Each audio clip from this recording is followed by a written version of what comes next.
Suki ng carousel bus si James na 20 pesos ang pamasahe mula sa Monumento hanggang Quezon Avenue Station kung saan malapit ang kanyang trabaho. Ganito rin ang pamasahe niya pauwi. Kaya malaki raw ang epekto sa mga gaya niyang commuter nang nakaambang taas pasahe sa city buses. Malaking bagay yun para sa mga commuters, lalo na sa mga estudyante. Dagdag pahirap.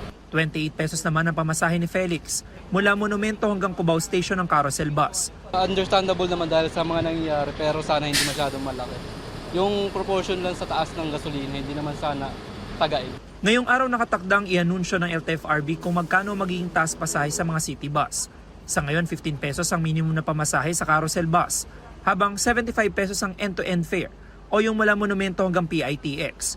Bago pa man ang nakaambang taas pasahe, mahigit isang linggo na raw nagbawas ang bumabiyahing bus ang ilang kumpanya ayon sa mga dispatcher.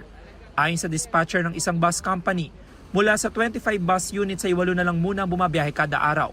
Pag tumaas uli yung niya pamasahe, para at least makasurvive dun sa gastusin, papabiyahiin na po lahat yun. Paano naman kaya ang kabuhayan ng mga driver at konduktor ng bus?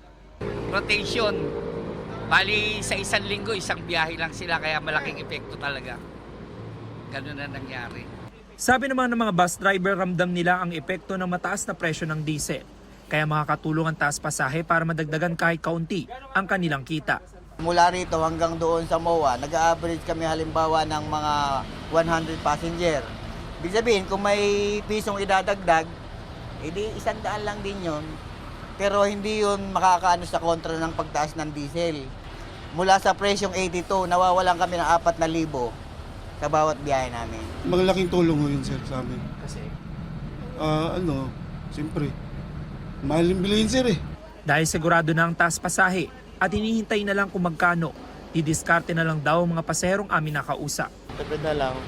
Or kung may option yung government kung paano, siguro libreng sakay ulit, mas maganda. Wala naman tayong choice eh. Kailangan din pa rin pumasok sa trabaho. So, tiis na muna. Gusto mo bang mauna sa mga balita? Mag-subscribe na sa GMA Integrated News sa YouTube at tumutok sa unang balita.